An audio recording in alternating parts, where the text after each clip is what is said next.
নিকাশি নালার জল ঢোকার কারণে বিগত এক সপ্তাহ ধরে রামপুরহাট গভর্নমেন্ট মেডিকেল কলেজ ও হাসপাতালের এক্স রে বন্ধ। এই নিয়ে তিতিবিরক্ত রোগী এবং তাদের আত্মীয় স্বজনরা। এখানে পেশেন্ট অ্যাডমিশন আছে, এক্স রে করার জন্য এখানে এসেছিলাম। এক্স রে মেশিনে জল ঢুকে যাওয়ার কারণে এক্স রে পরিষেবাটা বন্ধ আছে। এক্স রে পরিষেবা বন্ধ থাকাতে আমাদের মানুষকে হয়রান হতে হয়েছে। এরপরে আমাদের এখানে হচ্ছে না, এই জন্য আমরা অনেক হচ্ছে আর কি, আমাদের অসুবিধা হচ্ছে।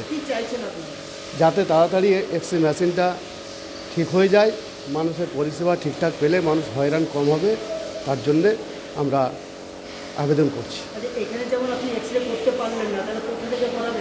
এখানে এক্স রে করতে না পারলে আমার রুগীর অসুবিধার কারণে এখন বাইরে করতে পয়সা দিয়ে হবে, কিছু করার নাই, সেটা করতে হবে আমাদেরকে। আমার নাম বাদাম শেখ।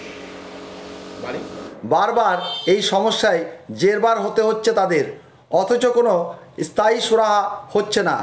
ফলে দূর দূরান্ত থেকে আসা রোগীরা হয়রানির শিকার হচ্ছে। কিন্তু কোনো এক অজ্ঞাত কারণে এই সমস্যাটিকে জিয়ে রাখা হচ্ছে বলে তাদের অভিযোগ, যার ফলে ক্ষোভ বাড়ছে ভুক্তভোগীদের। এটা 7 দিন থেকে বন্ধ আছে। কেন বন্ধ হচ্ছে? এই জল ঢুকে যাওয়ার কারণে। জল ঢুকে কী হচ্ছে সমস্যা? জল ঢুকে আপনার এখানে বিভিন্ন রকমের তার, ওয়ারিংয়ের তার আছে, 440 ভোল্টেজের তার আছে, মেশিনের তার আছে, সব কিছু শর্ট সার্কিটের জন্য বন্ধ আছে। জলে সবসময় ডুবে আছে, ভিজে আছে তারগুলো। অন করলে যে কোনো সময় শর্ট সার্কিট হতে পারে, দুর্ঘটনা হতে পারে, এই জন্য বন্ধ আছে। কোথায় কোথায় জানিয়েছো? আমরা অফিসে জানিয়েছি। কোনো সুরা হয়েছে?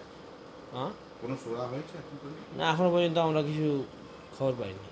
এর আগেও তো অনেকবার খারাপ হয়েছে। হ্যাঁ, এর আগে অনেকবার খারাপ হয়েছে। কিসের জন্য হচ্ছে? এই জলটার জন্যই। নিকাশি ব্যবস্থা? নিকাশি ব্যবস্থা কিছু নেওয়া হয়নি। আর পুরো হাই রোডের ওপরে যে মেন ড্রেনটা আছে ওটা পুরো জাম হয়ে গেছে, মানে পুরো মুজে গেছে। ওই জন্য হসপিটালের জল বেরোতেই পারছে না। আর এটা নিচু বিল্ডিং, এর চারিদিকে জল আছে, জল মানে সোপ করে দেওয়াল থেকে সোপ করে এসে রুমে ঢুকে যাচ্ছে। সেই ভয় চালাচ্ছ? সেই ভয় চালাতে পারছি না। আর আমরা বিগত 4 মাস থেকে জল ছিঁচে ছিঁচে বালতিতে করে মগে মগে এইভাবে কাজ করছি, কিন্তু এখন অতিরিক্ত জলের জন্য এটা আমরা পাচ্ছি না, সম্ভব হচ্ছে না। কী নাম? আমার নাম এমডি মইনুল হাসান। কী পদে আছে? আমি অ্যাটেন্ডেন্স আছি।